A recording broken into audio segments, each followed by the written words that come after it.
Hello, hello, and welcome back to Hero Infinite, where we're joined by a new player. Everybody say hello to the wonderful Zed. Hello, everybody. This is what Zed looks like IRL. We commissioned somebody to 3D model Zed and put them in tabletop sim. No, this is a common design that's just, well, I don't know where it came from, but it's out there on the internet. But Wow. I wish that was me. I can't believe a 3D model of you is just out there on the internet for everybody to do as they wish with. I hope nobody does anything nefarious with it. You know, man. From the right angle, it looks like a fucking kaiju attacking the city. Oh, hell yeah. Go forth, my minion. Hang on. Gotta make it bigger.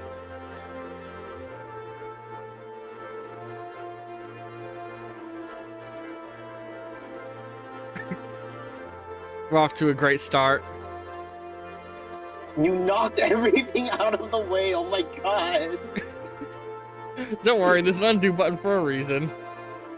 I just have to undo twice. There we go. Anyway, Hero Infinite. And I just remembered how I was planning to start this episode, so this is gonna. All right, hang on. Okay, hang on. Shoot. Oh god, what's a good game music that is like for this purpose? Game music. I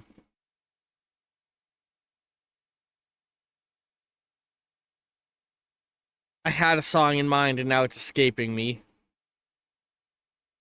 Zed, what's a good song to play over an ancient legend being told that's from a game?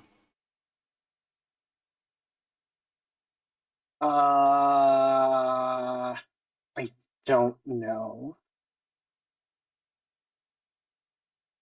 I think I have something.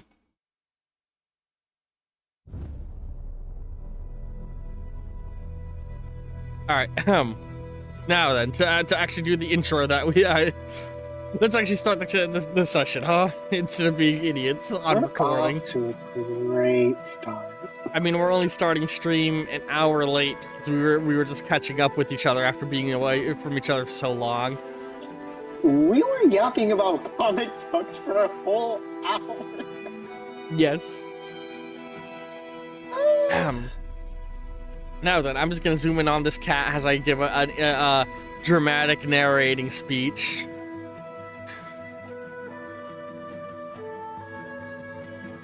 Long ago, in times of antiquity, magic permeated the world. Wizards, sorcerers, scholars, and sages practiced arcane arts and plucked at the strings of nature and fate to change the world around them.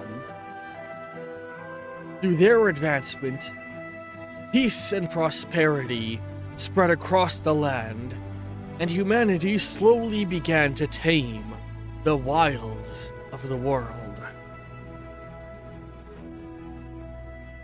Then, the arcane wars began.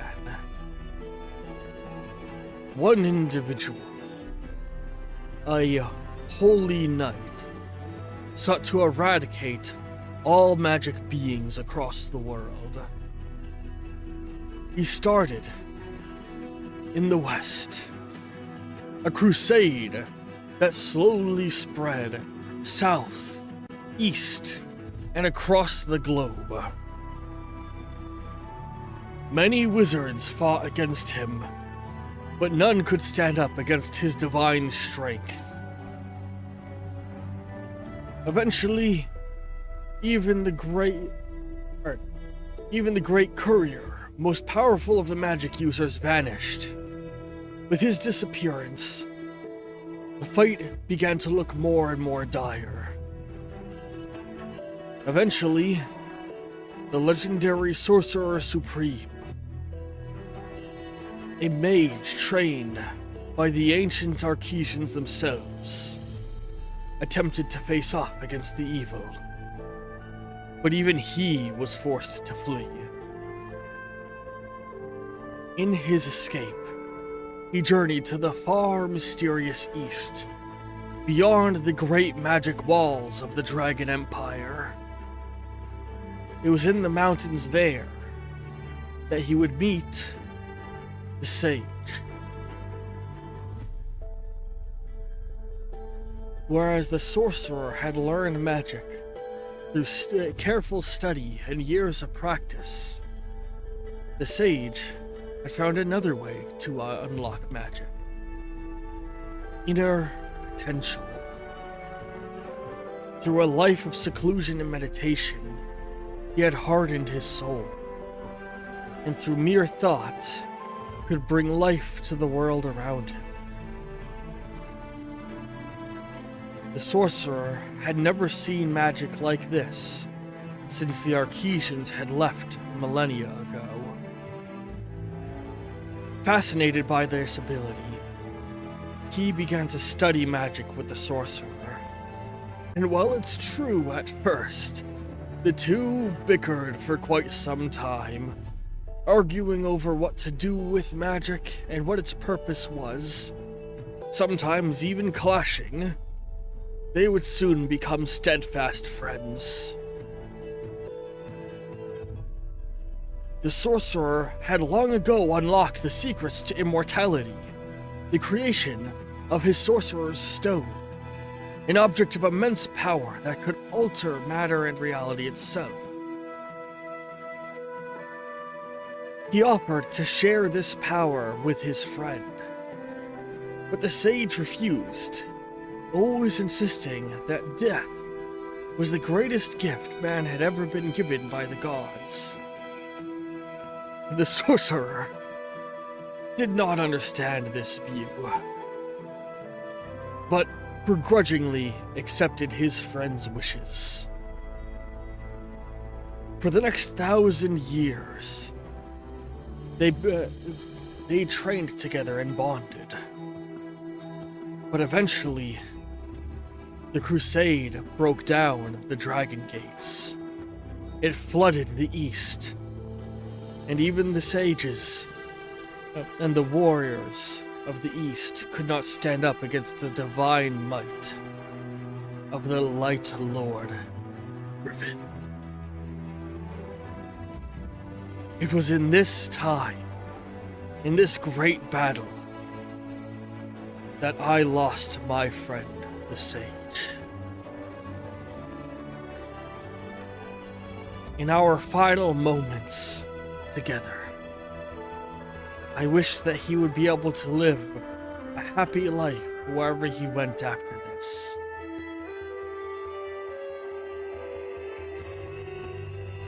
But he would not get the peace he sought. The Light Lord Griffith had been mortally wounded in the duel that the three of us had. And in his dying breath, he cursed the sage. You will never see the pearly gates of Nirvana. It will not be for you. Live in eternal peace. You will be cursed to forever be reborn and walk this earth, to be killed time and time again by my followers, viewed as nothing more than a filthy witch. These were the final words that escaped Griffith's lips before I silenced him. In that moment, my dear friend breathed his final breath. I spent much time in solitude,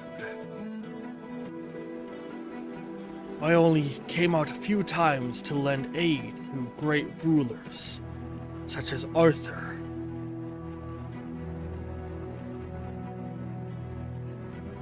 But I spent much of my time learning, try, and find where my friend's soul had gone.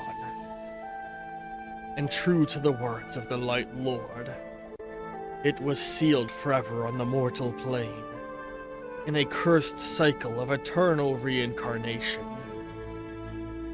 Time and time again, I attempted to seek my friend, to protect him from the followers of the Light Lord, but every time I was too late. Every time he would be slain in the cradle. Until very recently, where I managed to beat the followers of the Light Lord to the child and protect them from his dark hands. I was not there in time to save his new parents, but I took him under my wing, teach him not the ways of magic I knew, but the ways of magic that he once knew in a past life. To teach the new great sage, the new Sage Supreme. And with that, we cut to a young man sat on a couch looking at his phone. Zed, can you describe your character's appearance and say his name?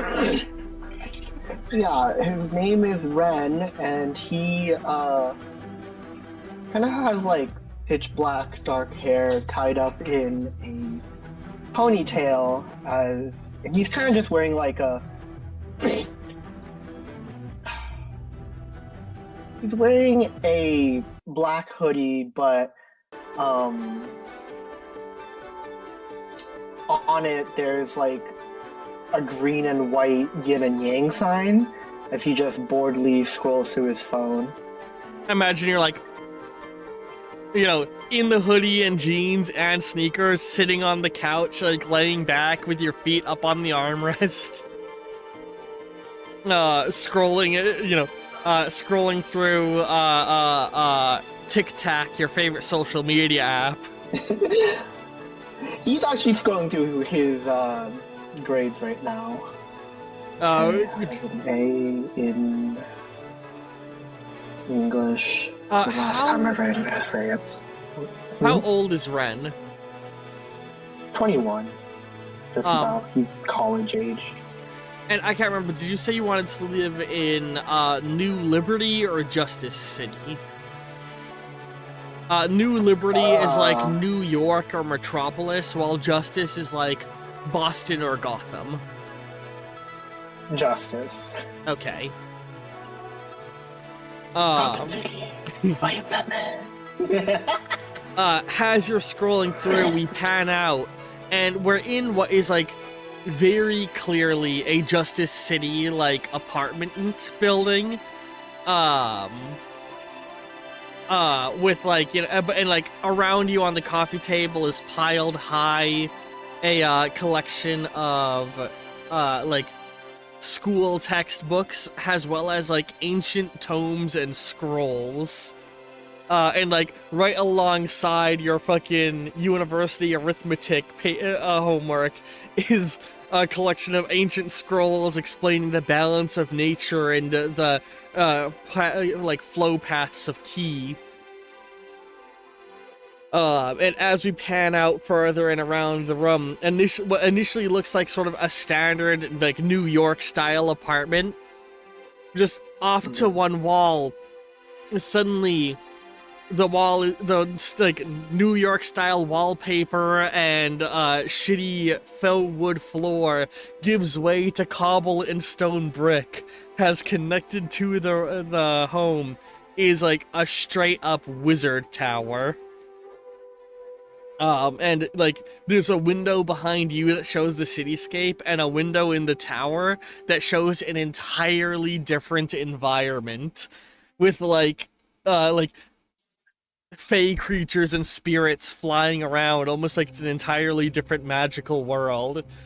And then the door in the tower section opens up, and in walks a older man with a long gray beard, in long gray robes and a big pointed hat, walking with a staff that has a big glowing like amber gem on the end of it. And as he walks in, he like shakes some sparkling powder off himself. Infernal fey creatures. I swear, ever since they learned about capitalism, it's impossible to get potion ingredients from them. And he throws down a sack that spills over with like a series of little, like a bunch of little eyes rolling out of it and dead lizards. And he then like taps his staff 2 times, and his robe instantly transforms into a really nice trench coat. His pointed hat shrinks down into sort of a nice looking sort of like fedora hat. His beard shrinks down into a nice, well-trimmed beard. And the staff turns into a walking cane with a little amber gem at the end of it. And he looks in the mirror for a moment, like appraising himself for a moment, and he brings the gem up to his face, moving it almost like he's shaving, but as he does, wrinkles vanish from his face and the gray fades out of his beard. The time flow increase there is insufferable to deal with. Such a strain. Oh, hey, Merlin. Ren, Hey, shoes what? off the couch! Shoes off the couch! And he walks over and he starts hitting your feet with the cane. Dang, my bad. What, are we... Don't tell me we're hunting dragons again. Last time... No, Last time did not go well. no bounties for criminal told you- dragons. Sorry, go ahead. I told you the last time that today was going to be a me day. Which I'm using to study a little more. No dragons to worry about right now. The Dragon Council doesn't have any outstanding warrants for us to take advantage of. That's crazy. He straightens his tie out a little bit. As he walked over, the mirror on the wall had come off with him and was floating around as he straightens his tie, and like he looks to you and it moves back into place. I'm glad to see you're taking your studies seriously. As he like looks down at the coffee table, and the pages sort of shuffle around on their own as if he's trying to like check to see if you are hiding anything underneath the paper or the homework and the stuff. I would not. Yeah. I mean, hey, being a magical prodigy has its perks. Magic comes pretty easy, but I don't have a B in math. How old is Ren, by the way? 21. All right, you've come a long way since It your was like- adolescence.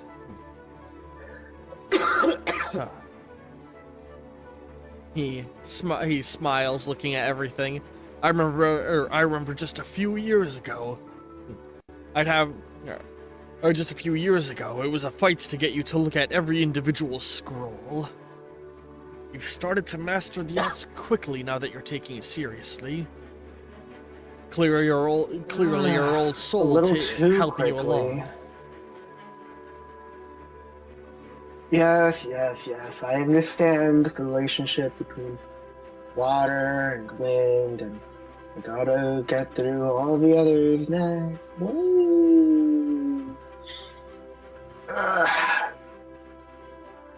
He's gonna like stand up, stretch a little, but I still have my modern life to live, so today I need to study for another math test. Of course. And he Let's goes over and he looks at the calendar. Don't forget tonight's the night. A night for what again? Mr. Wayne's gala that he invited us to, remember? Oh, okay. Now, Shit, I know I forgot to pick up the dry cleaning. Can you just like magic me like a nice suit or something? magic is not meant to be abused in such a way. He said, and as he says that, like his wardrobe is fluttering open, and like the clothing he owns is like moving around in front of him as he's looking in the mirror trying to pick a suit he's gonna wear. What? Hold on, you have, bruh. Well, I've been alive for my countless millennia. I've earned the right to abuse it a little bit. What? Fine. You know what? I'll head out in town and I'll go pick up the dry cleaning right now. In the meantime, can you feed my goldfish?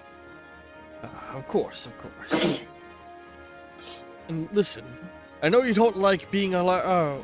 I know you don't like these kinds of stuffy events, or dealing with the young Wayne. It's fine. Bruce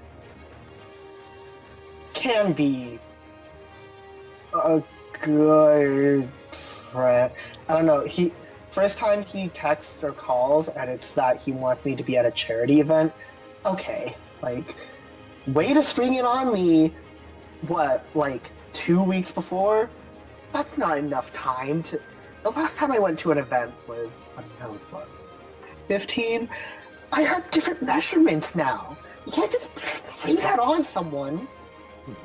God, Well, that tailor was pissed when I gave him measurements, and I was like, "Hey, I need you to get this done in 2 weeks." Like, whatever. Well, he But has a reputation. It'll be nice to see him again.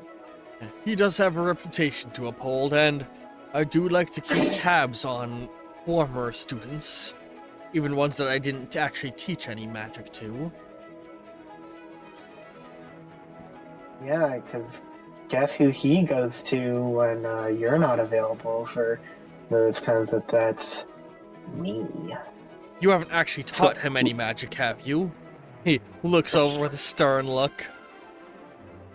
No, it's more like he's requested help whenever there's something clearly can't be solved with his technology, I guess. Of course, again, kind of sprung it on me last minute. I had to find time to help him with a couple of bad guys and to get back in time for a study group. I ended up being 30 minutes late. It's good that he's reaching out to us, though. After all, being Sage and Sorcerer Supreme, it is our duties to keep the natural world in order, and that includes the supernatural. Indeed. It's great that the non-magical folk have found their footing, I guess, but I don't know. I mean, last time someone being turned into a goat is not great.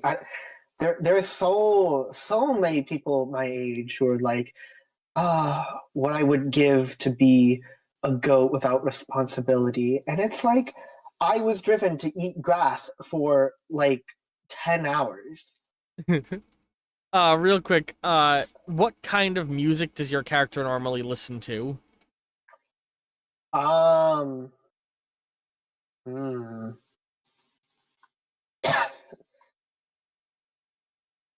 Probably jazz. Kind of like relaxing lounge jazz, like super instrumental stuff that like is Okay. nice and calm. What's a game soundtrack that has non-copywritten jazz in it that I can pull up for background sound? I'm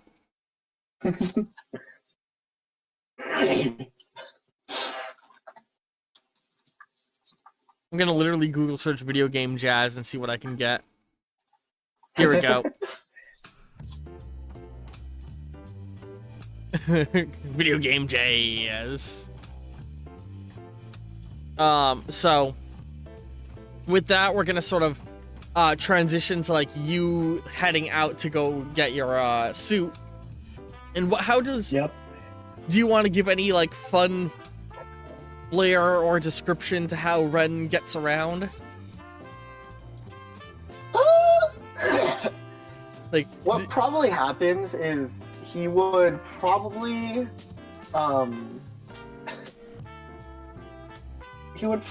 just like you probably Ren has a collection of fans, including shitty ones from all over the world, and he cycles through all of like his low quality ones for day-to-day stuff, and then when he actually needs to he gets a high quality one.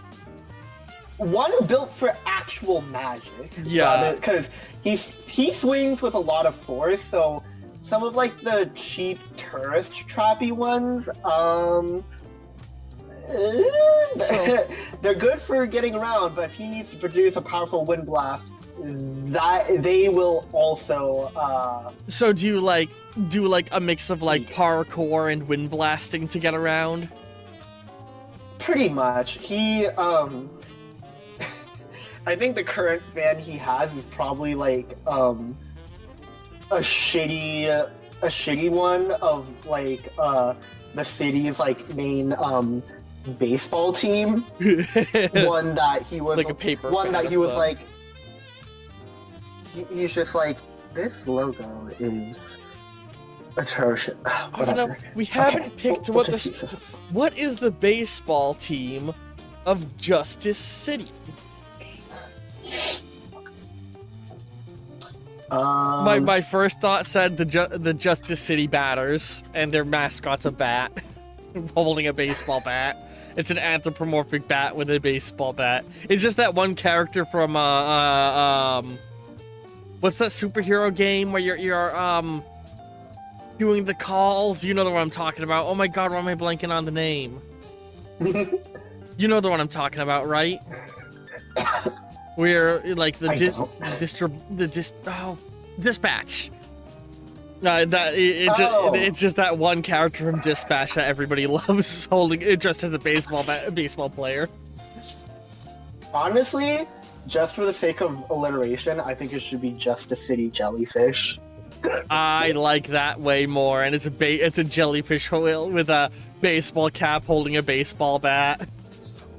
And because it's an anthropomorphic one, it has like a shitty like face on it that's doing like a shit-eating grin while it holds up a baseball bat with literal noodle arms. So you go over to your fans and flick through them, grab that one, and then you just like go over to the window or to the fire escape, step out, and you just fall backwards, popping in your headphones as we see like the apartment from the outside is totally normal with no visible wizard tower, and right before you hit the ground, you fan you swipe your fan behind you, creating a gust of wind that sends you up in the air, and you sort of like run up the wall, fanning behind you.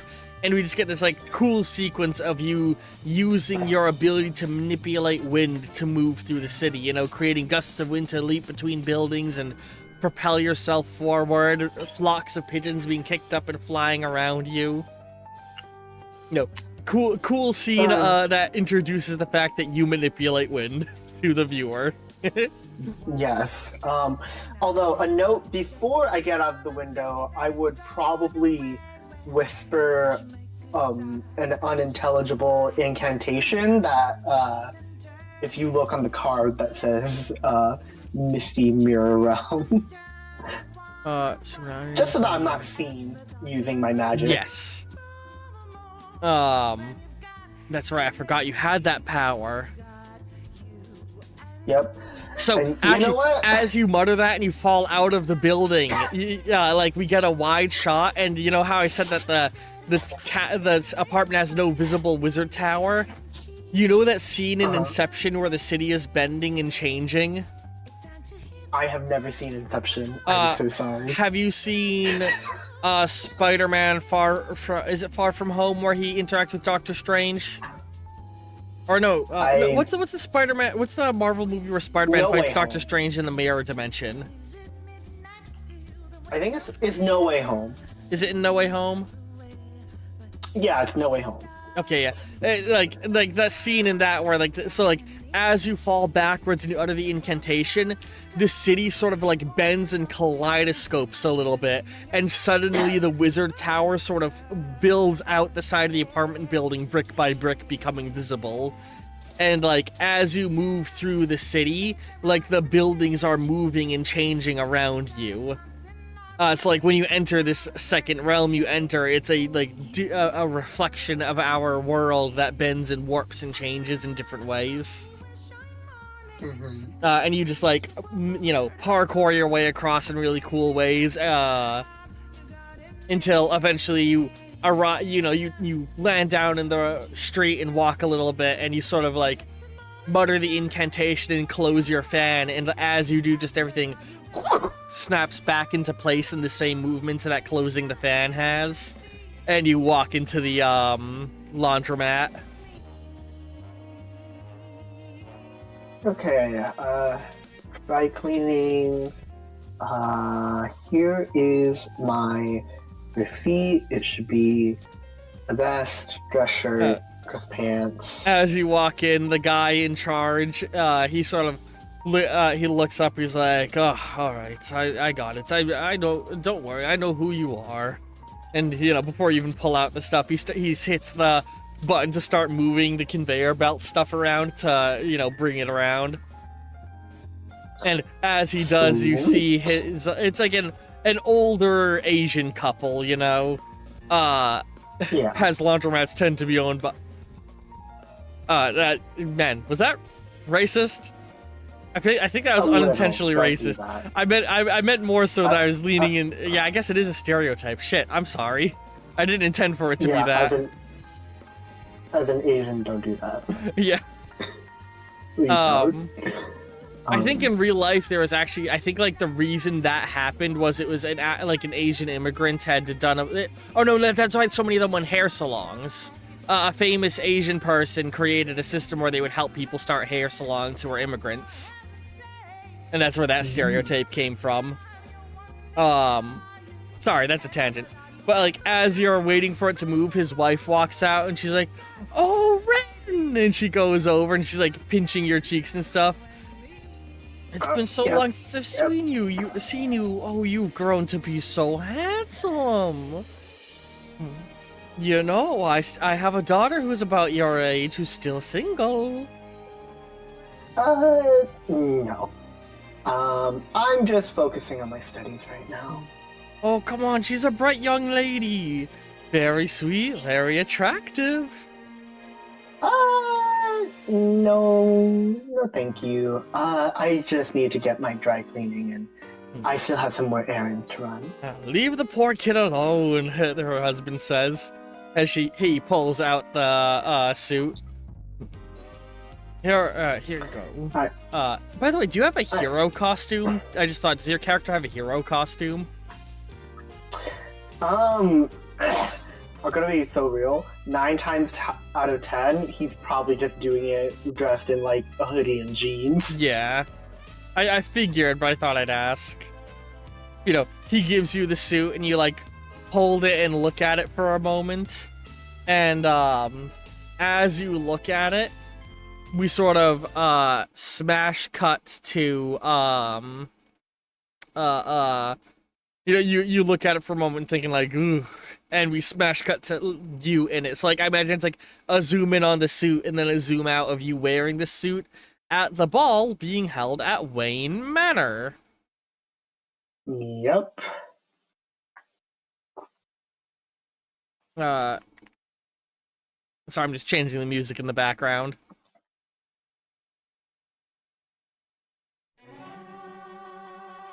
Oh, definitely not that one. Hang on. I'm sorry, I'm trying to get music and it gave me Rise of the Valkyrie. God, none of these are good classical songs. I mean, they're good classical songs, but not for what I need.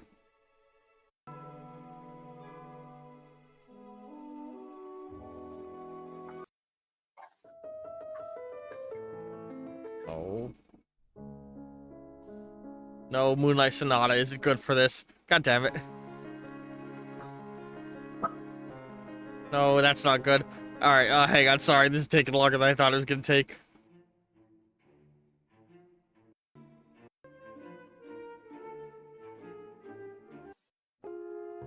Oh, actually, no, I like that one. Alright, sorry.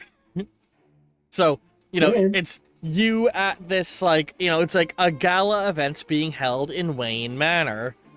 It's a fundraising event for the Thomas Wayne Foundation, you know, a charitable organization. And, you know, you see a lot of important people in Justice City walking around in the, like, at the event. Mm-hmm.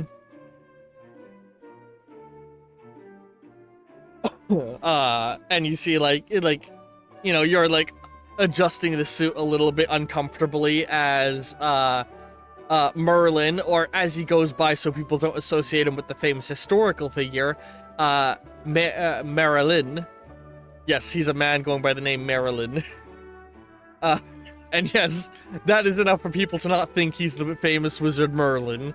Which, to be fair, why would anybody think he's a mythological figure? Yeah. You know, you and him are walking together, and, like, Bruce Wayne is, you know, happily shaking a bunch of people's hands, you know, and he's this, like, you know, fit, handsome, young playboy-like guy. I say young, he's, like, in his 40s at this point. This is an older Batman. And, as you guys approach, he's like, oh, it's so good to see you, Marilyn, Ren. And he, like, shakes hands with both of you. And you see next to him is his young son, Damian Wayne, wearing a suit. And looking almost twice as uncomfortable as you are in your suit. Around how old is this, like, Damian Wayne? 10 years old. Ah. Alright, if His he's phase. 10 years old, then that would actually... Batman is actually probably closer to, like, 30 then, rather than 40. He's, like, in his mid to late 30s. Because if we're thinking about it, he probably traveled the world in his 20s, and it's when he traveled the world that he has Damian Wayne. So he's in his 30s somewhere. But, you know, like, Damian, he's like exactly 10 years old, and he's, like, arms folded, looking a little grumpy, his hair, like, slicked back, to look nice. I hope you don't mind. I would like a moment to speak with, Mr. Marilyn. You know, him and your teacher step aside. You know, Damien's just sitting there, arms folded, and, you know, you've more than a few times babysitted Damien, as he just sits there, arms folded, looking grumpy. What's up, kiddo? And he looks at you, and this is where we're gonna teach you how dice rolls work real quick. So, when you are attacked, you automatically are allowed to perform a defensive action. You can also choose to counterattack, but counterattacks are rolled with a disadvantage. Damian Wayne is currently attempting to kick you in the shin as hard as he can. So, what do you do as a defensive maneuver? I'm gonna block with my fan, which, reminder, I have fan training level 4. Yes. So you're gonna, like, pull a fan out of your sleeve and, like, catch his foot, basically? Yep. I will allow this to be nimbleness. This time, Ooh, sorry, what's up? This time, I will mention that usually he dual wields his fan, so he brought out one of his higher quality ones for this event. I imagine you always carry some of the high quality ones on you just in case. Yes, this one in particular is a it's a pitch black one, but then there's, like, splashes of color that are clearly meant to be, like, a goldfish. Yee. So you have a tenacity. You could use tenacity or nimbleness, but either way, it's 5. So come on down to this golden dice thing. Okay. This is our wonderful auto roller. So you're gonna want to hit plus or minus till it matches the action stat you're using. In this case, 5. So you click the plus and the minus over here to get it to 5. Once it's at the right number, you click the number. And that will spawn and roll dice. Okay. Then it auto-arranges does them my- based off how high they are.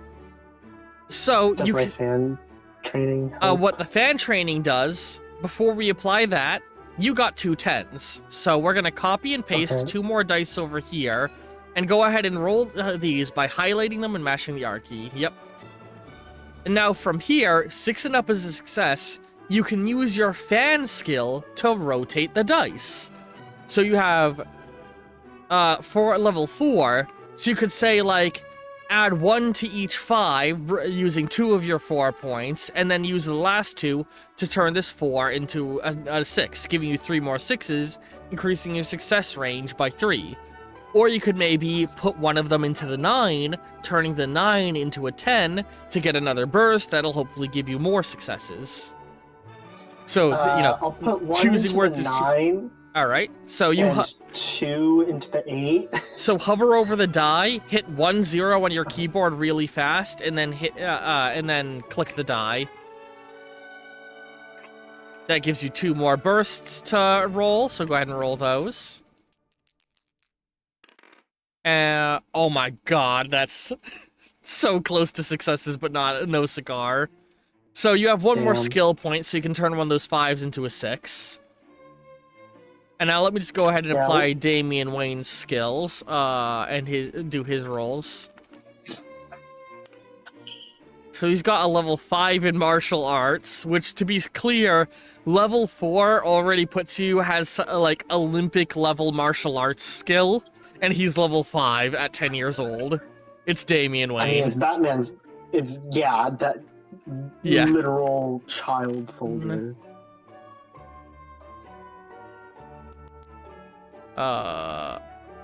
Roll 1. Roll 2. 1.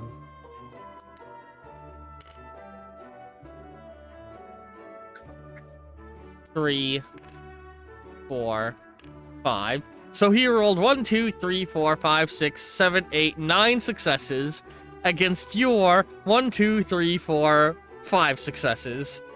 So he's winning. Now, normally you could then spend star points to further rotate the dice the same way you just did with skill points. Or you could spend 3 skill points to re-roll one of the dice altogether.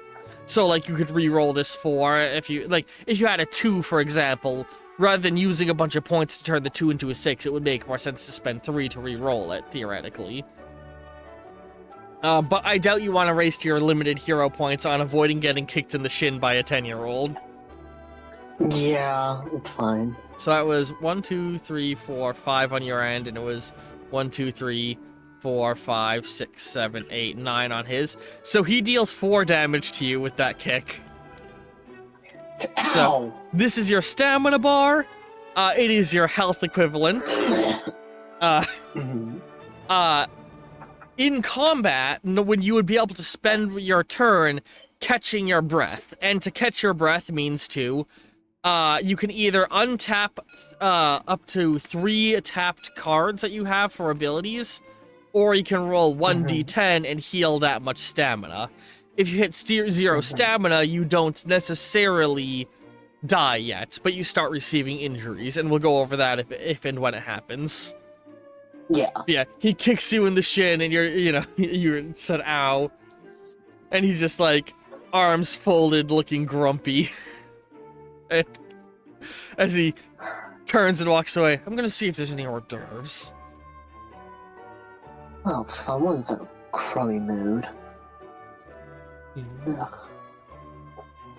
As you glance around, there's various different party goers, but then one guy catches your attention.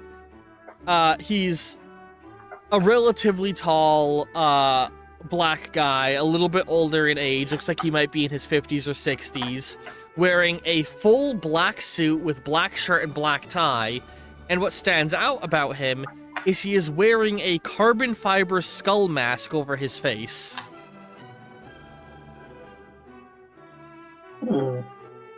So he stands out in the crowd. You do then also notice the glint of a pin on his lapel with the logo of the GDI, the Global Defense Initiative, which, for context, because you're a new player learning the lore in the world, the GDI is kind of this universe's stand-in for the United Nations and NATO. It is a military that doesn't belong to any one nation in the world, but rather numerous nations around the world fund it, and any nation that funds it is put underneath its collective protection, and it is there to intervene in matters of international security and to stop supervillains, more or less. Supervillains and kaiju attacks is their primary focus, but they are also involved in a small number of minor conflicts around the world against terrorist organizations. But they're mostly known for the fact that a lot of superheroes in the world are under the direct employment of the GDI. Think S.H.I.E.L.D. has another example. Oh, great. Bruce, you better not have ratted me out. Okay. Well, no biggie. Just don't show off during the thing. Yeah, I'm fine. I'm fine. Everybody's, going around and it's standard party affair. And, you would have enough time to, of course, like I described, catch your breath, so I'll do a D10 roll for you. 4, you heal 4 stamina. You're totally fine on energy again. Yippee!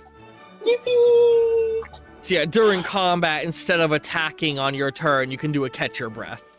And a number of your abilities have the tap ability on them. So when a card is tapped, you can still use that ability, but for twice the stamina cost.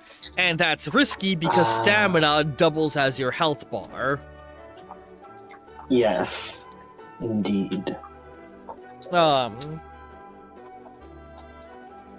So you move around the party, and it's like, standard rich guy party. From what you understand, this is, like I said, fundraiser for charity organization, yada yada.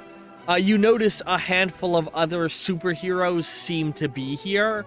Not a handful of other superheroes. There is one other person here who you recognize as a superhero, and that is Luna Snow. Do you know who Luna Snow is in comics? I know her because of Marvel Rivals. Buddy. Yeah, that's why she got requested by another player, so you're not alone. She, in Marvel and in this setting, she's a superhero who's like less of a fight crime superhero and more of a humanitarian superhero, like going to disaster sites and like stopping disasters that are underway and stuff like that. And she's also a singer, and she is actually here singing as part of like the charity event, it seems. So her being here, right. It seems like the GDI is to some degree helping with this event, not just Bruce. Because she's a GDI contracted hero. Man. So you spend some time walking around the party, more so just blending into the crowd. And then after a moment, Merlin comes to you and he's like, Ren, I'm very sorry, but I'm going to have to run. Magic threat? Yes, something Bruce filled me in on, but nothing that I can't handle on my own. And after all, today's your day off, he smiles. Relax and enjoy the event a little bit. And I got kicked in the shin by a 10-year-old. Don't let little Damien get to you too much. You know just as well as I do what he's been through. And with that, Shadows. he turns and walks off. And, you know, you spend a little bit more time mingling around, enjoying hors d'oeuvres. And then, after a moment, you know, or after a little bit, Bruce gets up on stage, and he taps a wine glass to get attention, and he's sort of like slumping a little bit, and you know him well enough. You can tell he's acting to be a little bit tipsy to help cover his secret identity well. Because you know that about his intentional false persona of being a you know, Playboy. yeah, a rich playboy, pretty boy. He puts on this mixed persona of kind philanthropist and playboy, like, rich kid. It's so that nobody associates him with, you know, being Batman. The dark, brooding, Although violently terrifying, you know. I will say the Batman of this setting lies somewhere in between. I'd say he lies somewhere between Brave and the Bold and Dark Knight Rises. If you know, so he's not like fully in the spectrum of like, I'm gonna fight for justice, beat the shit out of criminals. He's got a little bit of that like Brave and the Bold level, like cheeky attitude to him. You know, he's shitty one-liners. he doesn't have the black heavily armored suit. He's got that nice classic navy blue Batman.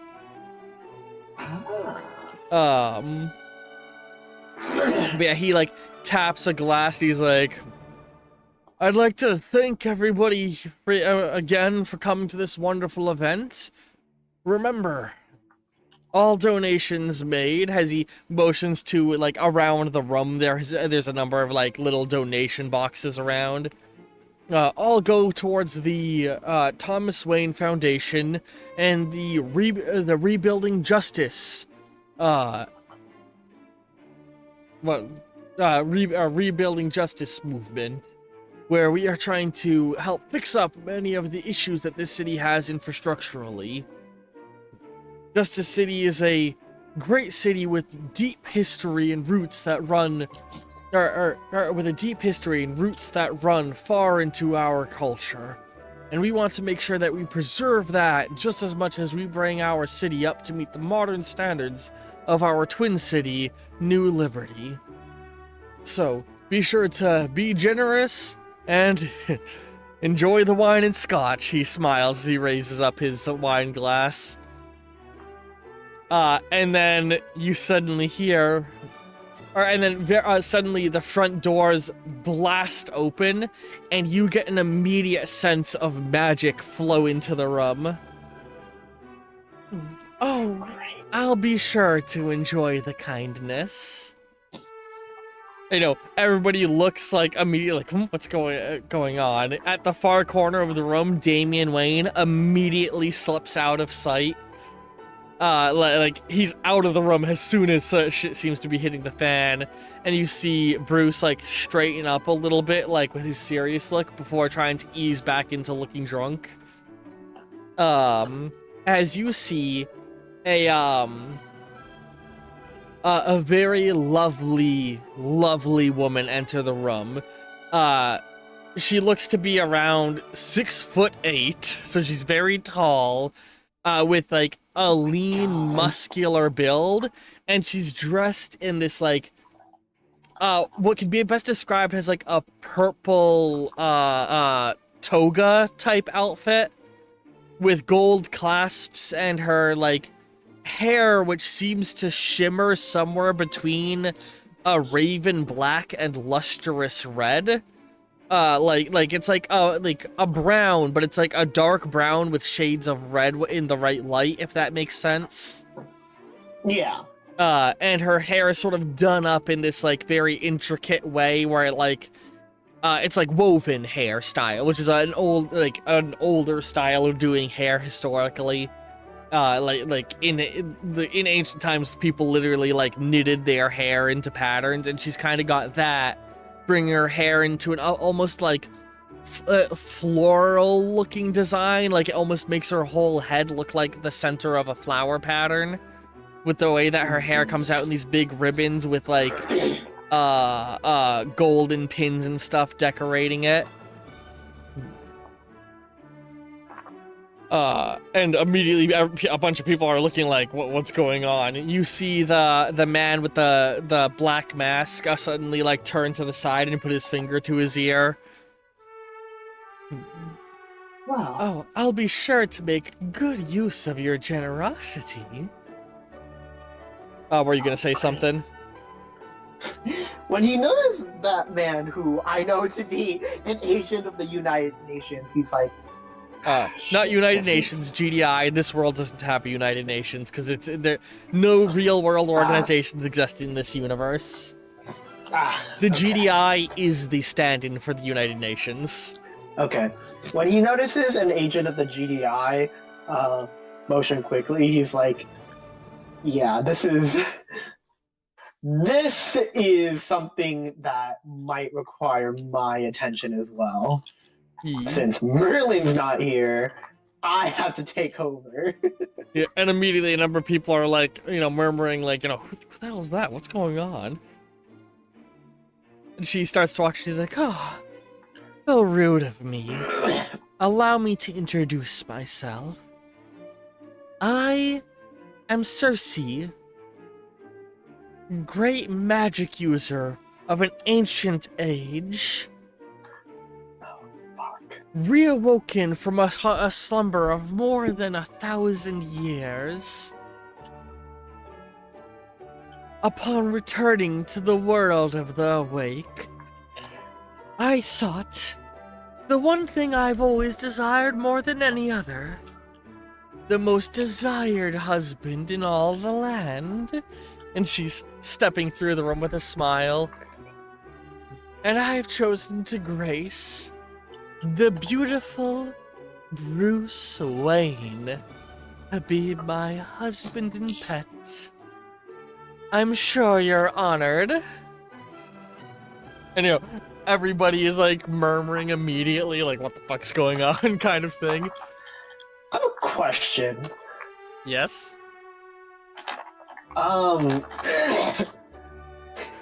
Is magic commonly known it is to the not. public at this Magic, a little bit of history of magic in the world. I mentioned that whole crusade that happened.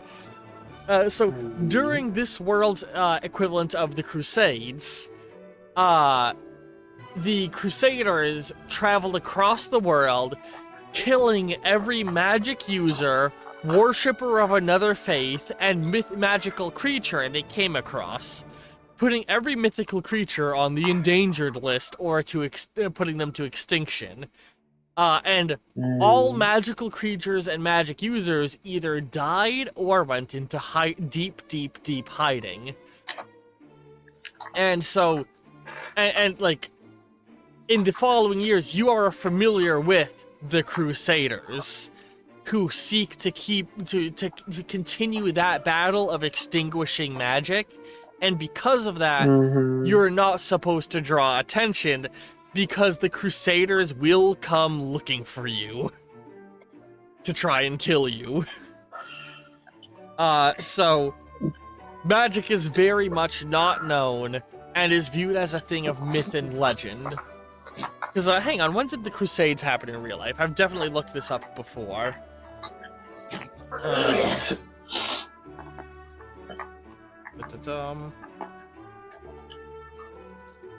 Come on, phone, please. Phone, please. When were the Crusades? The Crusades ran from 1095 to 1291, so a 200-year span. So over the course of 200 years, the entirety of magic is wiped off the face of the earth, and a intentional propaganda campaign was sprung to convince people that this was all myth and legend by the Crusaders, who, you are aware, still exist as a secret shadowy organization.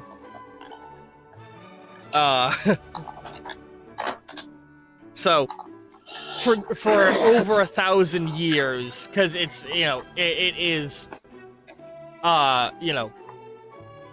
2026 in campaign. Or I guess not. Yeah, close to 1,000 years. Magic has been not common knowledge and has been hidden. That being said, you being keen of eye and knowing magic, you have had things like you've definitely seen a genuine magic user appear on United Colonies Got Talent.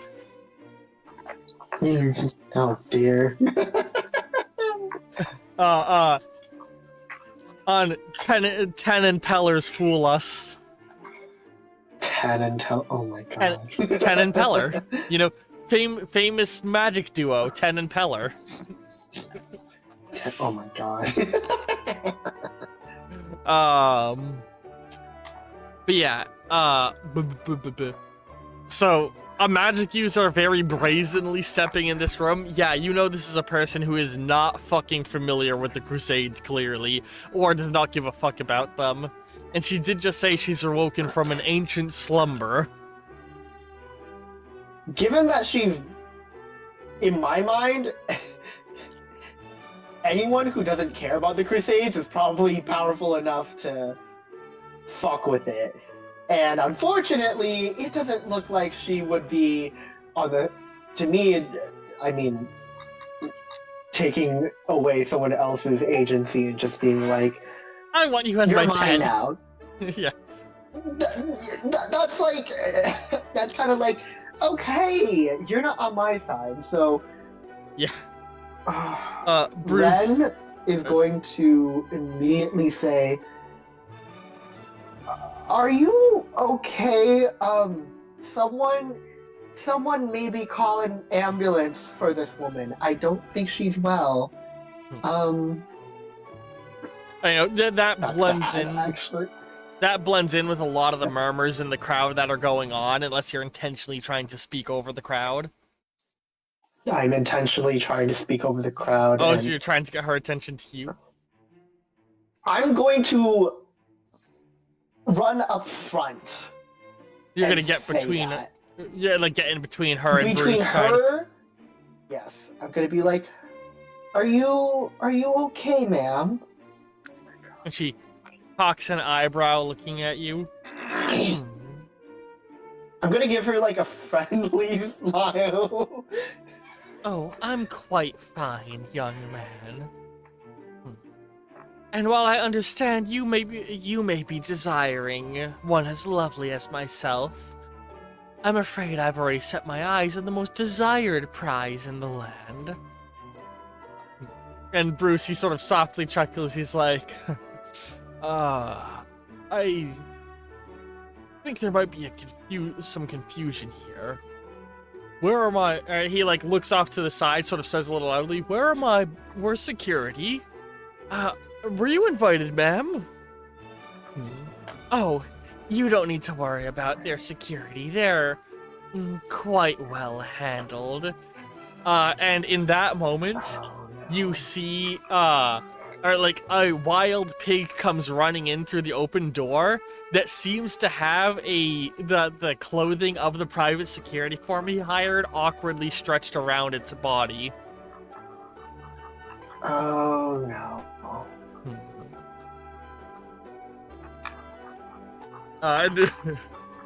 Bruce just immediately gives a look of like, wait, why the fuck, why the fuck is one of my security, why is a pig wearing a security outfit? That doesn't seem good kind of look on his face. He doesn't say that, but... We can all tell. Yeah.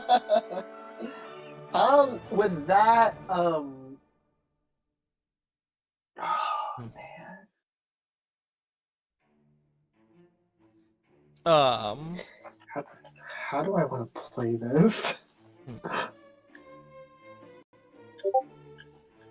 Now then, Please step aside, little boy. I'm more interested in a man.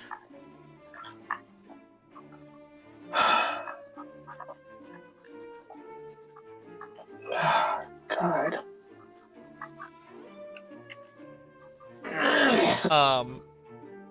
She is going to attempt to,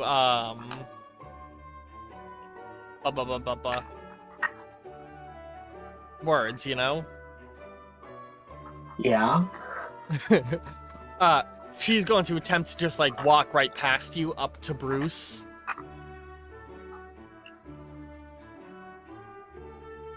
I want to do something a little crazy. Peel off your skin and swear your allegiance to Satan. No. You're right, that's a lot crazy, not a little crazy. What are you gonna do? He is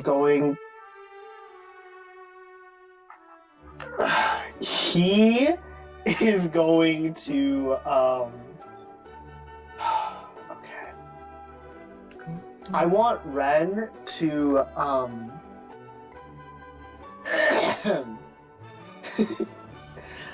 I'm gonna grab a cart. Like one of the carts that has like Or rather- doors and stuff on it. Yes.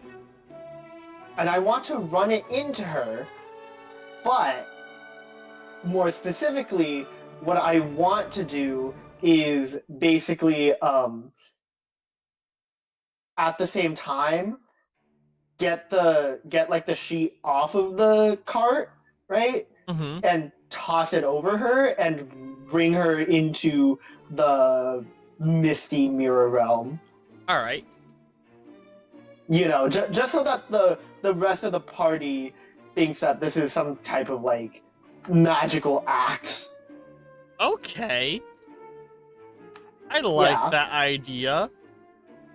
Yeah, that, and also as soon as she enters the realm, I want that fucking cart to hit her. Yeah. Okay. If I engage you, super option, you can channel your magic. So, I'm gonna be real. I feel like that's 2 actions, not 1. That Okay. being said, for 5 hero points, you can perform a second action on your turn. Uh-huh. Do you want to spend 5 hero Okay. points and do both? Yes. Alright, so let's spend those. Tap the Misty Mirror Realm. And go ahead and give me a... Oh no, hang on. Mhm. I think I accidentally deleted your action stats alongside the hero points. Give me a second. Oh my lord.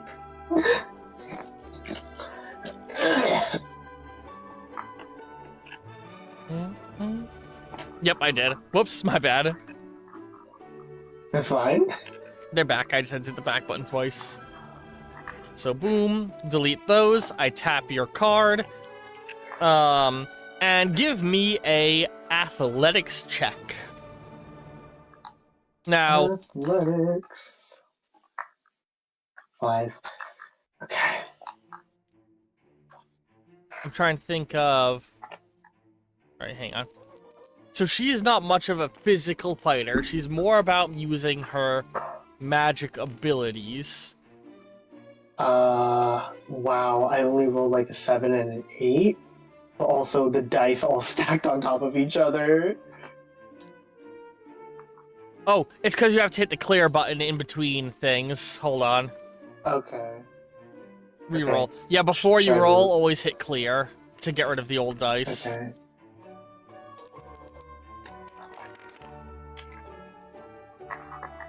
One, two. So she got 2 minus 1 because of a crit fail, so she got 1 success. And you got 3. I need to make a health bar for her. Okay. So here is her stamina bar. And because she had turned a bunch of people into pigs on the way in and didn't bother to rest, she's starting at a slight stamina deficit. So you successfully deal 2 damage to her with that cart, and you run at her, throw the thing up, and like poof her and the cart and you away, and everybody's sort of murmuring like in shock for a moment, and Bruce chuckles and he's like, "I hope you've all enjoyed the entertainment, as eccentric as it is." I suppose this is what you get when you hire your magic act on Greg's list, huh? And he chuckles, and everybody starts to chuckle a little bit. I feel like in the mirror realm, I still hear that, and I just say to her, "Okay, I know I just pushed a cart into you, lady, but you want that? Really?" I know. As you hit her, it like hit her, and she like stumbled back, like. And she was like bent. She's like bent over from being hit by the cart, and she just says, "You insolent little brat!" And she looks up, and you see there's like a pinkish black glow radiating from her eyes. You dare attack somebody as glorious as me! And she swipes her hand to the side, and the cart that you had pushed into her just goes flying away, tumbling to the side. He's gonna bring out his he's gonna start dual wielding his like 2 fans, and he's just gonna say, yeah, I do. You clearly don't know what's going on, and I get the sense that you are going to go ballistic on me, so I really don't want to do this on my day off. I am Circe, the greatest sorceress ever I read to about you in live. the Odyssey. Well, There's books about me. I'm not surprised. I don't know. I think Medea might have been a more interesting sorceress from antiquity, but you know. But if you're gonna be annoying and bullheaded like a goat, maybe that's what you should be. No. I already had to do that once. No thanks. She's gonna snap her finger and like snap her finger, moving her hand in your direction. Has a magical circle sort of appears around her hand briefly as she does it, and she's going to attempt to cast a spell on you that turns you into a goat. What will you do to avoid that spell? Not again! You can try to attack her before it lands, but you roll that with a disadvantage. You can try and dodge it with nimbleness. You can try and resist the magic through tenacity. That being said, she rolls 7 dice with her magic. And has, 4 skill points. So she's gonna roll pretty good. Yeah, I figured. Well... That being said, being a goat does not, in fact, prevent you from using your magic. You just have to hold 1 fan in your mouth. As you learned previously. How unfortunate. I'd still rather not.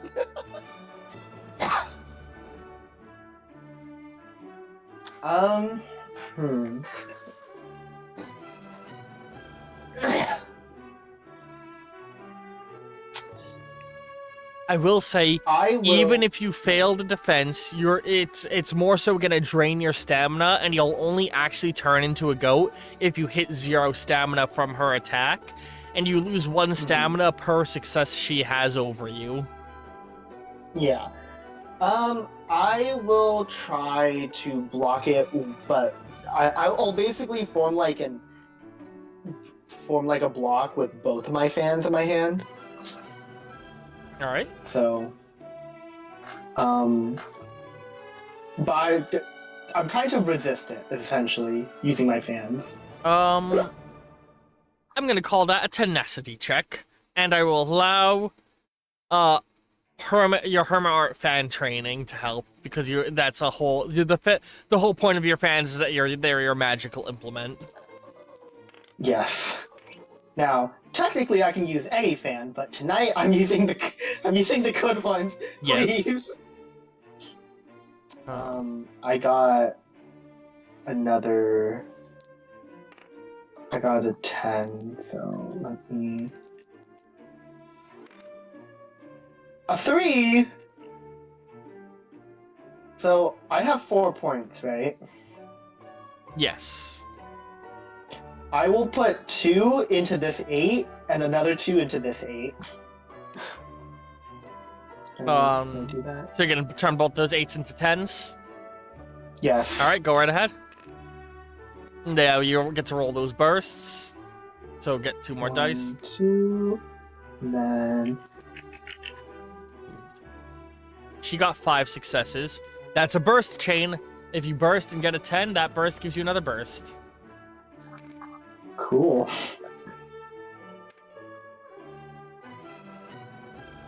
Alright. 2, 3, 4, 5, 6 successes from you against 1, 2, 3, 4, 5 from her. So, as the spell goes flying towards you, you notice the spell moves kind of like, it looks almost like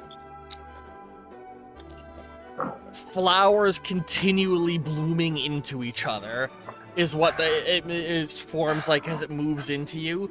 And you quickly, like, right as they're about to make contact, you bring up your fans and, like, spread them apart, blowing it away with a gust of wind, dispelling the magic. Yeah. Oh, the man views himself as a magic user? I hate to break it to you, but women have always been better at magic. And it's now your turn. Here's what he's gonna say. Yeah, you're right. You know, both me and my predecessor have our favorite spell from particularly ancient one, as he is going to I want to flip the Hermit Art Fish Pond card. Flip this card and spend 3 stamina. You unleash an illusory realm around you that makes everything look like it's underwater. Different varieties of freshwater fish regularly swim upon hitting someone with another hermit art. The fish will become real. Okay. So I'm going to do that to signify it's flipped, but I'm just going to make another one and set it up over here just so we remember the text in that it's active. And so we flipped 3 of these to denote 3 stamina draining.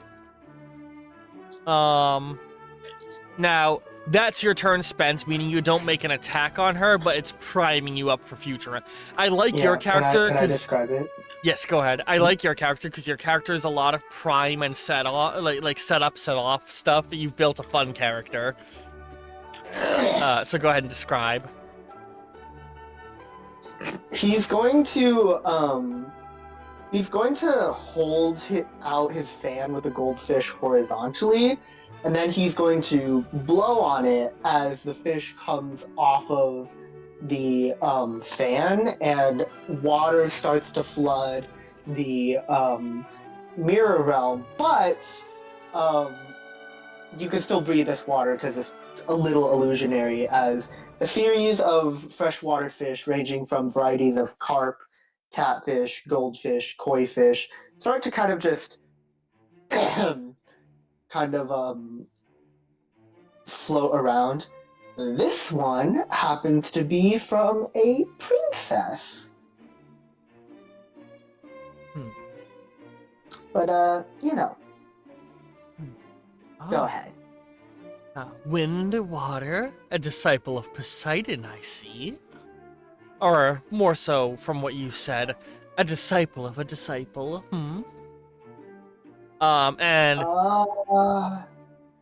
No. with that, she is going to cast another spell at you, more or less. But you don't know what Should she's I clear my doing. dice now? Yes, so clear them. Any extra dice you spawn in, you have to manually delete. So she's gonna try and cast another spell on you. I'm assuming you're gonna try and block with Tenacity again? Tenacity and fan art?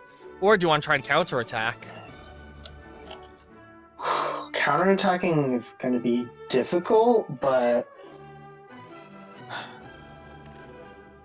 I think I would want to.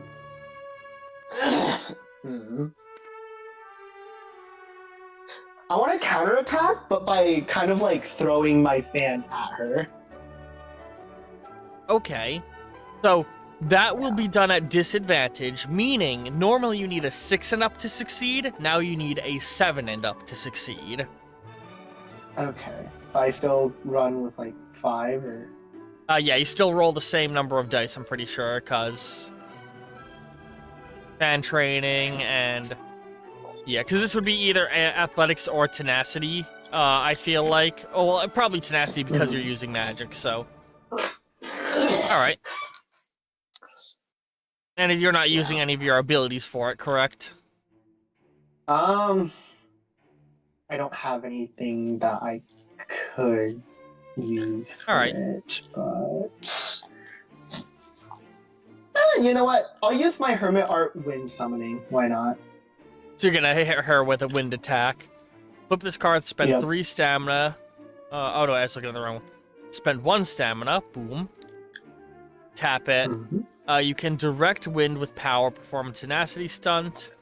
The stronger and more finely controlled you want the wind, the higher the stunt check. So in this case, because it's just a combat check, you know, it's your tenacity versus hers, and you're more or less trying to, like, blast her back with your wind before she can get her spell off on you, or at the very least, knock the spell back as you blast her, kind of thing. So give me a roll. Okay. So, also, I want to mention what he's specifically doing is he's gonna throw the fan like a boomerang, but have the fan gather wind as it travels towards her. Ooh, I like that. Yes, I love centrifugal force. I don't think that. I'm not sure if that actually applies here. There's a 1! So, you cannot use your skills to get rid of 1s, just so you know. You got a 10 as well, though. That's fine. And wow, you rolled a lot of... You need 7 and up, and look at that. 2 7s. That's everything except the 1 was a success. You still have 4 skill points to spend. Oh my fuck. You want to turn this into a 7? And you can turn the 9... You can turn this into a 7. I will turn this into a 10, and turn this into a 7. Alright. And then... There you go. And spawn in another one and roll. Please! That's 1, 2, 3, 4, 5, 6. Minus 1 is 5. And she got 1, 2, 3, 4, 5. So you both roll a 5. So your magic kind of collides in the air, dispelling her spell, dispelling your spell, and sending your fan back into your hand. As your spells collide. I'm gonna, like, catch my fan, but then he will then also kind of... When she did this spell, she had kind of flourished and, like, blew a kiss to you, and a magic circle went flying from her kiss toward you. Ugh. Spooky. So... Neither of you hurt each other. Oh, hang on. She's cast 2 spells, right? So, she's draining the shit out of her stamina and hasn't done anything on her turn to bring it back. So now it's your turn, and you're already very close to being able to wound her. Okay. Well...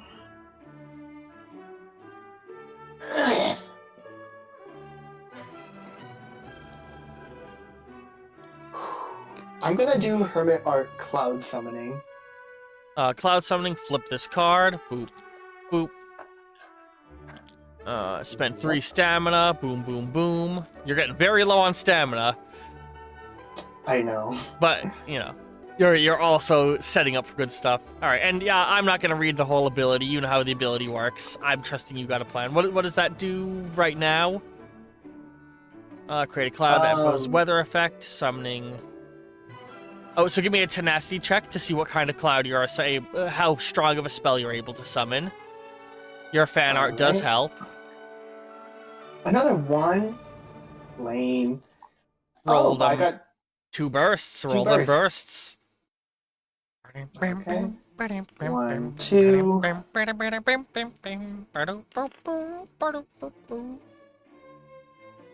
That's a burst chain. A burst into a burst. Sweet. And what's nice is this is a spell that she doesn't really roll a defense against. You know what's great? There's like 2 9s here. Yeah. I will put 1 into each to turn them into more into tens. more 1, 2, 3, bursts. 4, 5, 6. 1, 2. I mean, you already beat Okay. meet the bare minimum to create your strongest spell, but let's see if you get a critical success. Well, 1, 2, 3. I have 2 4, points 5, left, but it's not enough to turn this into a verse. But you can turn the 5 unfortunate. into a 6 to get 1 more success. Sure. So that's 1, 2, 3, 4, 5, 6, 7, 8, 9. That's enough for this to be a critical success. Because for it to be a Cool. crit, so you need a level 2 to summon rain, and you need a 4 to summon lightning or snow. And so since 4 is the highest strength this has, a critical is a 9 and above. So I'm gonna give you a choice. You can either have your 3 stamina refunded, or you can make a second action this turn. Ooh. Hmm. I would like to refund 3 stamina. All right. And what type of weather effect are you imposing on the battlefield? Well, You can I do don't think- rain, snow, or lightning. Rain, snow, Oh, and or a normal, just cloud. Which Hmm. a normal cloud is wind effect, rain is water effect, lightning is electric effect, and snow is ice effect.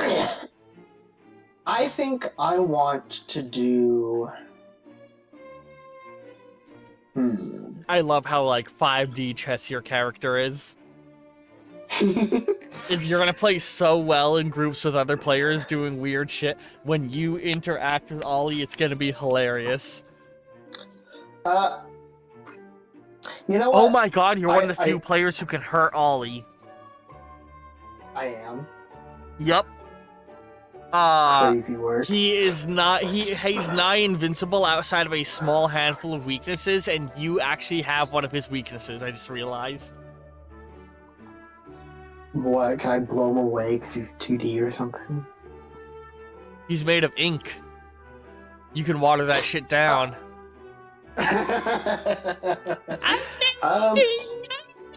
You know what? Let's do let's do lightning. I'm gonna like with one of my open fans, I'm gonna quickly snap it shut. And as soon as it snaps, a cloud will appear and lightning. Yes.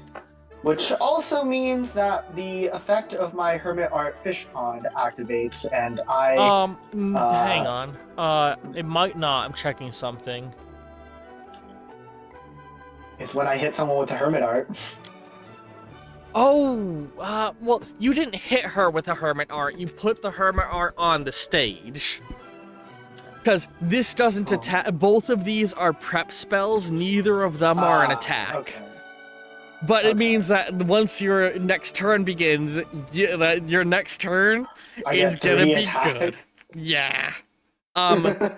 Okay. And she's at this point, she is in fact gonna do a rest action because she's so fucking low on stamina. 7. 5, 6, 7. All right, and now it's your turn. Okay. I'm gonna try and hit her again. This time, I'm gonna probably run up to her and kind of do a slashing motion with my fan. All right, so it's just gonna be With like the assumption that pretend it's a magic slash, I guess. Well, hang on a second. Mhm.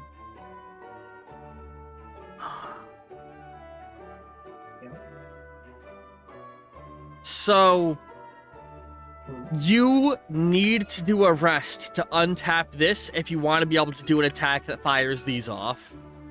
Because this is your only hermit art that deals damage. Oh, okay. Okay, then So you'll have to can I take it rest. back and rest instead? Yeah, instead you can rest and you untap both of these. Because I'm assuming you're Yeah, using I'll the do rest that. rather than to heal, but to untap. Which means you Yeah. can now pull the both of you out of the mirror realm if you want to, which is nice. I could, but Yeah. But now you're In ready front to of exit all when those you want to. people. Yeah. When in the mirror world, people on the outside world are only visible in the reflections of objects. So you don't see, like, the people in the room are just being seen through gleaming reflections all over the place. Yeah. I'll rest and I'll at this point I'll just like wait for her to do her attack Yeah. You or see what she ends up doing. create your storm catcher. So she did a catch breath, you did a catch breath. And she is going to blow another kiss at you.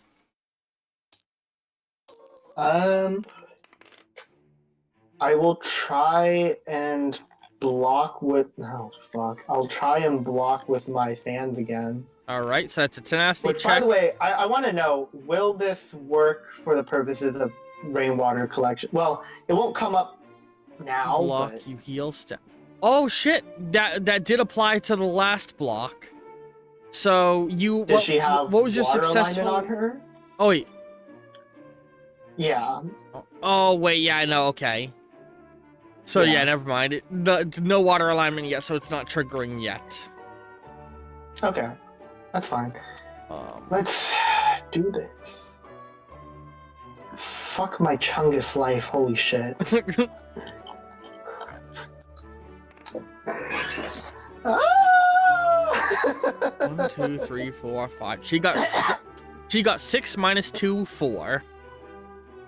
Remember, you can add your fan ability to this. I will... So you got I 4 will points to do- distribute. Oh, I will do 1 for this 5, so that's now a 6. 1 for this 5, so it's a 6. 1 for this 5, so it's a 6. You're now successfully one for blocking this- the attack. 1 for this 9, which will make it a burst 10. instead. So roll anything but a 1, and you are successfully blocking the attack. Okay. Okay, so once again, she blows the kiss at you, and you blow your fans at her, and you knock the spell away. And now it is your turn again. Yes, I'm gonna hit her with a gust of wind. Thank you very much. I will use Hermit Art when summoning. Now here's the thing, she does not have any kind of defensive magic ability. All she That's can crazy. do is try to not get hit.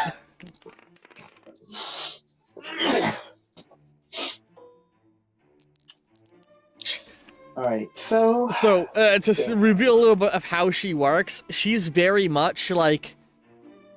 She needs to start landing attacks for anything she does to be worthwhile, so long as you don't get hit by that first attack, she's fucked, generally.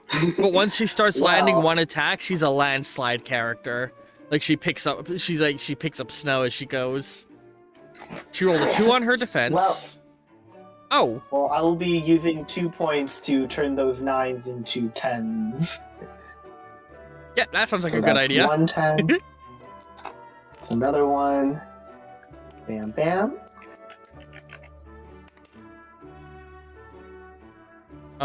You still have 2 more points.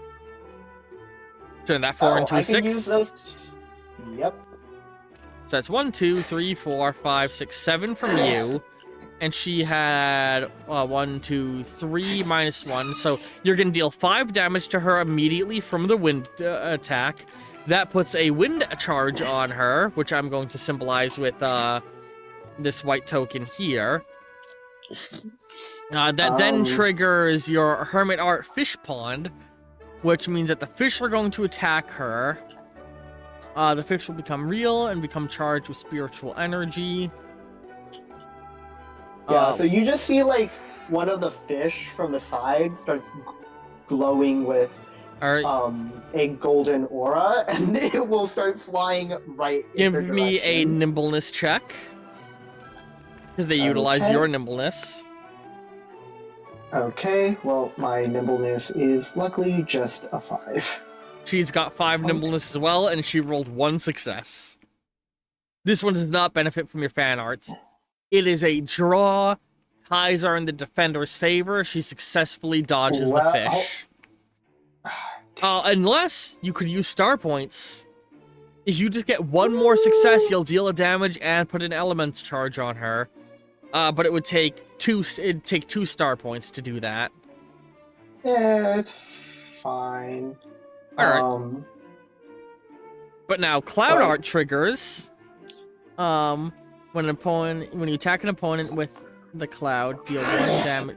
Oh shit, the cloud is an attack. Hold on. Or when you attack an opponent. Oh no, never mind, I misread. The cloud will deal 1 damage of either wind. And this one, just landing the first attack in general makes this one activate, so she can't dodge this one. So, she now takes an additional damage. But she takes 1 more damage, but also gains an electricity charge on her.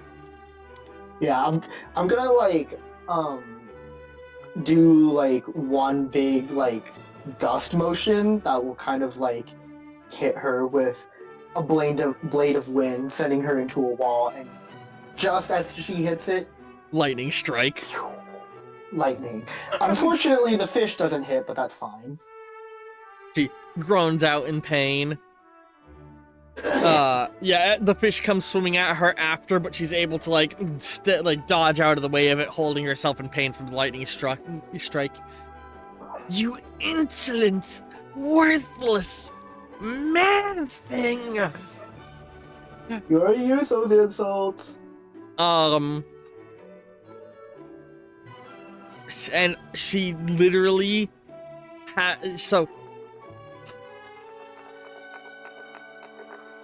fuck it, she's going to attempt to cast a spell on you, extending her finger out and pointing at you. Trying to cast a spell at you.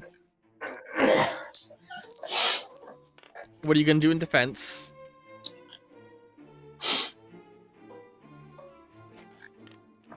I have a question. Will Hermit Art Cloud Summoning work on counterattacks? Yes. As does the fish. Well, the fish specifies another Hermit Art, unfortunately. Oh wait, hang on, yeah, because you used this, so this gets tapped. And it only counts on account when you attack it. Oh, when you attack an opponent at all. No, so if you attack an opponent and this lands, this triggers this, which then triggers the fish. So the cloud will trigger the fish. That was my bad before. And it was me. Okay, well, this still hinges on whether or not I can hit her with a normal fan attack. Yes. Which, once again, I will just be kind of like boomeranging it from a distance, so praying it works. Fan training, don't fail me now. She got 3 successes. You're rolling with disadvantage, so only 7 and up counts. You can turn these into 7s, and you are drawing with her. You have a tie. I will. Oh, but on Well, I can counter turn attacks, defender doesn't have the advantage on a counter attack. A defender has the disadvantage, so you still need 1 more success to successfully Cool. I turned counter this attack. 5 into a 7. You're right. So, before that though, she needs to do a tenacity check to not injure herself from her. So she's receiving a wound because she's overstraining herself. with too much magic. As you see, like, the veins around her, on her face, around the eyes, are blackening from her overstraining her magic. Does she pass out from her own spell? 1, 2. Holy shit. She's barely staying conscious right now. But her stamina refills, and now you get to do your counterattack, which does 1 damage. Then an additional damage from the cloud, bringing this to 2. And now roll nimbleness for the fish, and she rolls nimbleness to dodge. Alright.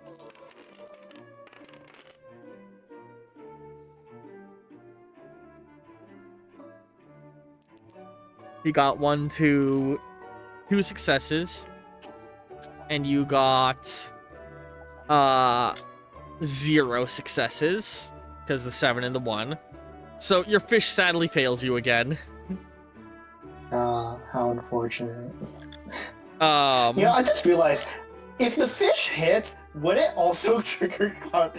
Maybe we should. They cannot trigger more than once per round.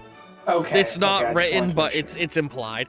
Now, I will tell you, something you are allowed to do is when you level up, you can spend your level up getting a second copy of either one of these, and you can activate both as 2 separate actions, and then they'll, so you can get if you level up, right, you can get Fish Pond again, then on another turn, activate that, and you will have 2 fish ponds active at once. That is a thing I will allow. If I was gonna get one of anything, it would probably be Hermit Art Wind Summoning. But so, let me explain what just happened with her health. When she hit 0 stamina, which she did to herself by overexerting her magic, she immediately received a wound from draining her stamina. In this case, it's basically like she's dealing mental damage to herself from doing too much magic. Upon receiving a wound, you must do a tenacity check and get a number of successes equal to the number of wounds you have. If you fail, you immediately fall unconscious and receive a scar, which is a permanent debuff on your character. That being said, if you don't do that, you stay conscious and you have the wound, which is a temporary debuff. So for the remainder of this fight, she is going to perform all actions at 1 disadvantage.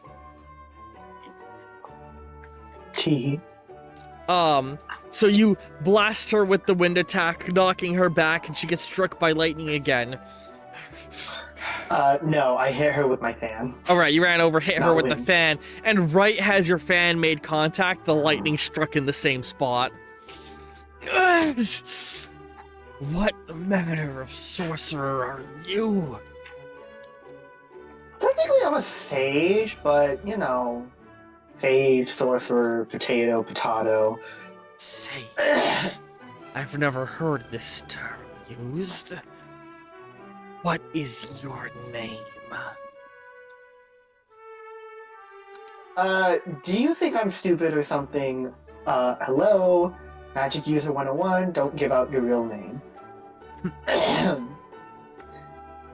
But, why don't we talk instead of fighting? Because you've been asleep for a while, and the world has changed as you know it. Give me a charisma check. That's just a straight 5. Because she's wounded, she may be willing to hear you out if you roll good enough. 1, 2 successes. 2. How unfortunate. 1 more success and she'll hear you out. Do you I'll spend a star point? Yep. She's heaving, clearly, looking a little drained from the fight the 2 of you had. And she, like looks at you. Fine. I'm willing to hear what you have to say. Yeah, so to start off, how long have you been asleep for? I fell into slumber in the ancient days when when Numenor ruled the land. I only awoke a few weeks ago, but it's been enough time to know that that name has slipped from knowledge of man. Not that that's saying very much, since the memory of man is so fickle and short. But I can tell the magic of the world has grown greatly. Well, about that. I mean, magic technique, sure, but we magic users, we're kind of... What you pulled tonight has... Not completely your fault, by the way, but, the spotlight will be on us again, and those who sought to destroy magic as we know it will come for us. Destroy magic? Let them try. They I- did. Well, And many of us exist in hiding now. they only succeeded because I was in slumber. I don't know. They almost did it to my buddy.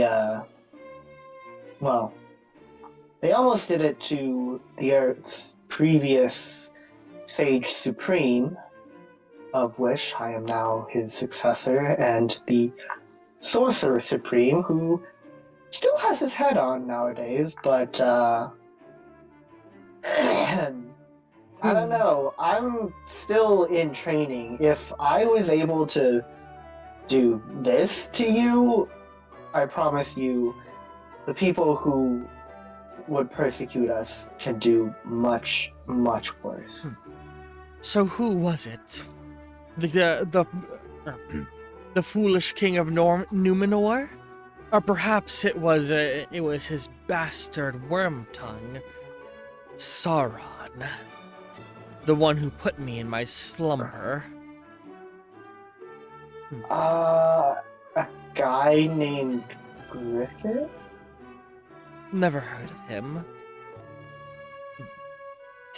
What became of Sauron? He had such ambition when he put me under. Well... If you'd like, you can do a history check. See if you are familiar with the name. You know what I will do? I'm gonna say, how about I just let Merlin explain when he gets back from whatever the hell he's doing? Because... Who is Merlin? Oh, jeez, you're more ancient than him? Huh. Never thought I'd see the day. Well, clearly, we are gonna have a lot to talk about, but, okay. Long story short, he is currently the strongest magic user alive. That is where you're At least he should. mistaken. Uh-huh. Because Are you I am gonna- still alive. Yes, and you just got beat by his pupil. I'm still fatigued. I've yet to regain my strength. But that's where, and she's like, the two of you are walking through the ballroom, and she like picks up one of the glasses, and you see she like catches Bruce Wayne's reflection in the glass. That's where he will come in. Well, I don't know what your intentions are with him, but I can tell you that man is a bad idea. Oh no, I can sense it. His strong resolve. I will have fun making him putty in my hand. And then, and she sets the glass down, once I've harvested plenty of his seed, I will be able to use it in order to rejuvenate my mana. Oh my god, lady. Oh, don't give me that look. You know, there's an either...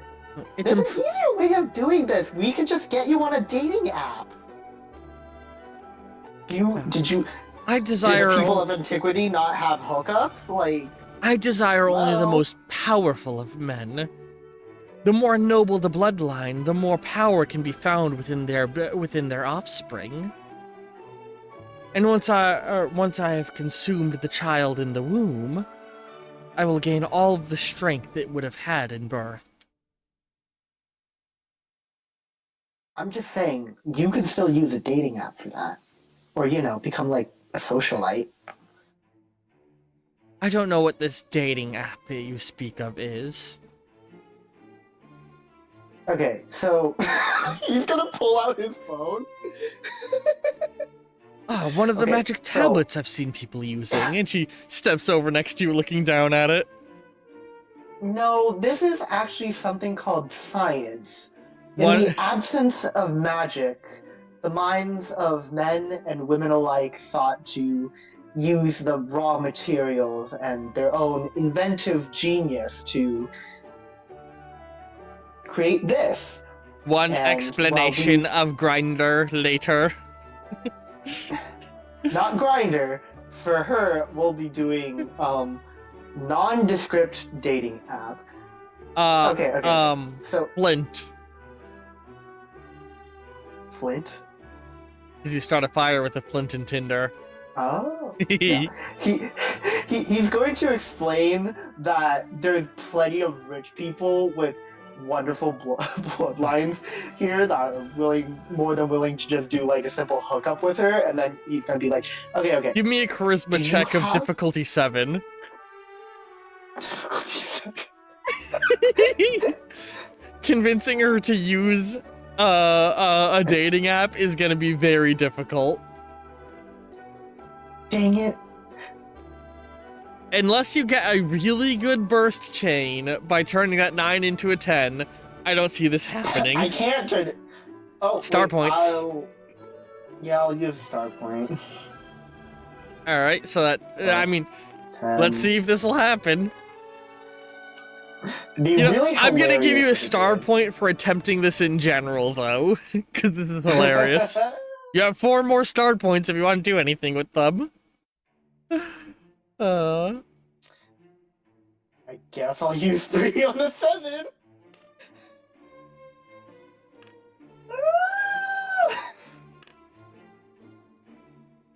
Do you want to turn that 9 into a 10 with your last star point? Yeah. This is so stupid. I'm clearly wasting my resources, but It's okay, we're getting close to the end of session anyway. this is kind of hilarious. Oh. Oh my fucking 1, 2, 3, 4, -1, so you're at 3 out of 7. Ah! Give me that roll. 10, 10, damn. It would have been funny. It would have been very funny if you succeeded. So you explain the app to her and how it works. She's like, I would never sully myself in such a way. Really? Because they worship you like a goddess on there. I mean, you look great. Well, maybe... You don't understand. maybe- I have no interest in a man who would grovel at my feet. I need a man who's difficult to get. A man who will resist me. A man who I can break down the will of. You want a pickup artist? They're on here too. No, It's not worth explaining to you. Men are feeble-minded. But I understand. In my current state, I'm no match for you. And rather than throw myself at you and die, I will postpone this fight to a time when I've regained my full power. So I bid you adieu. And she kisses her hand and like blows the kiss, but you see the magic wraps around her instead, and she transforms into an owl and starts to fly away. Do you let her go? So much.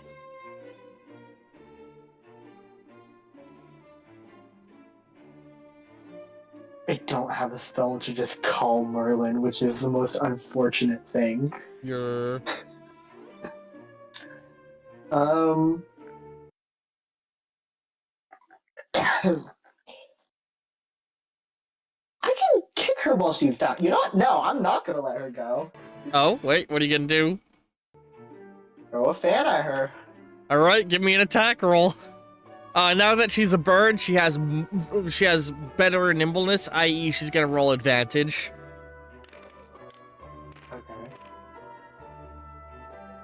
So, 5s are successes for her now. Well, I have 2 bursts, so 1, 2. 1, 2, 3, 4. -1, she got 3 successes. 2 twos? What the hell? Okay, well, using my fan training, I will turn one of these 6s into a 10.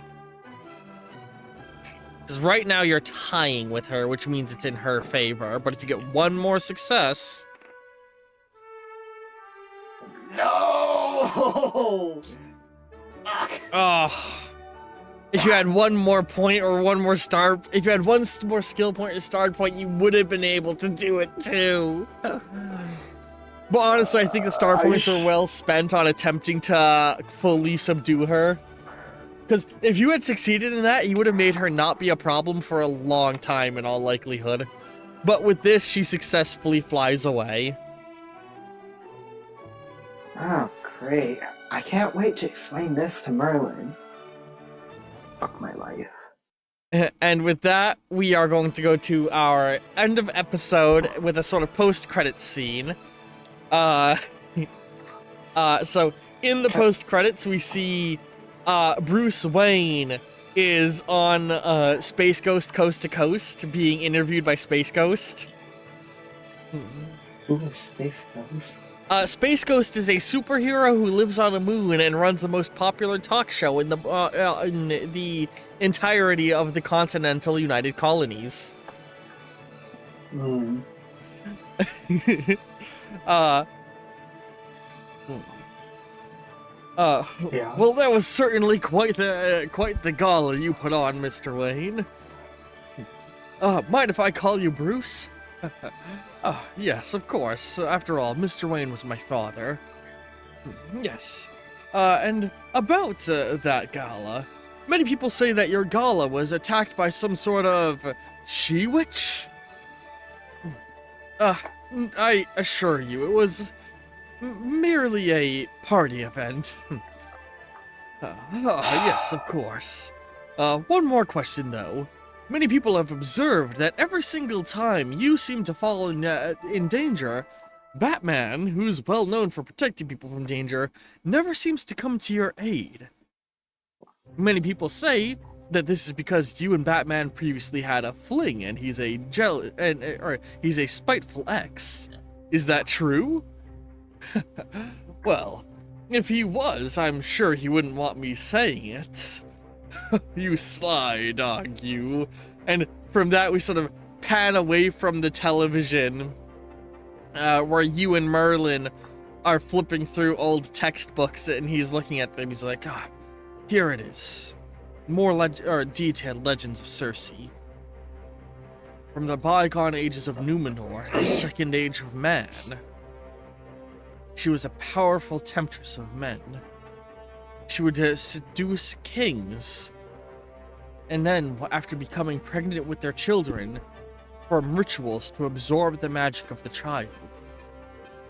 To put it in modern terms, she'd basically perform and he's like going through, and he's looking between a magic textbook and a science textbook. She'd basically perform an arcane late-term abortion and absorb the stem cells, redirecting them to making herself a more powerful mage. Of course, at the time, people didn't quite understand that's how it worked.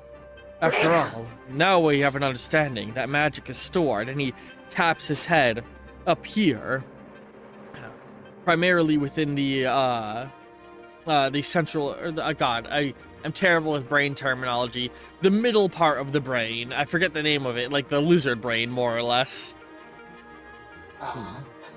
Our magical capability is stored there, as well as distributed within our central nervous system, right alongside our soul.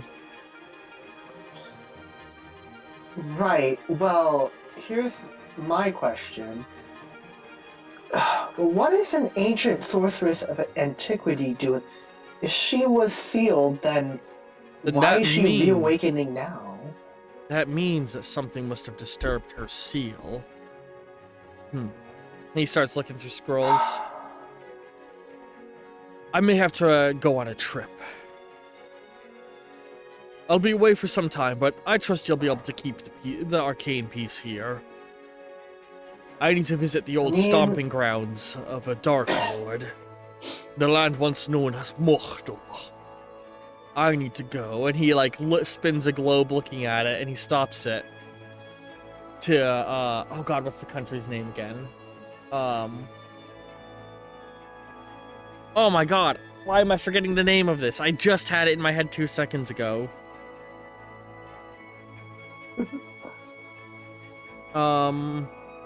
Latveria, I need to go, and he spins a globe and stops to Latveria.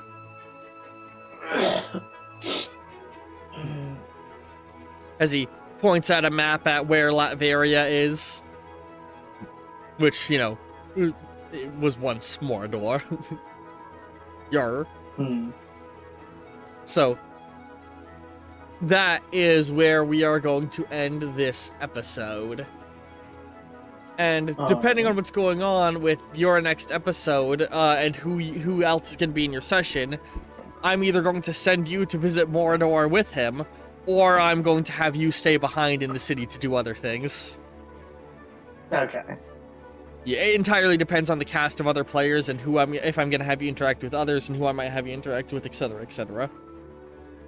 Yeah, that's fine.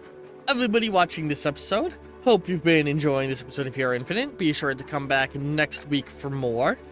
Love all you very, very much, and ta-ta for now!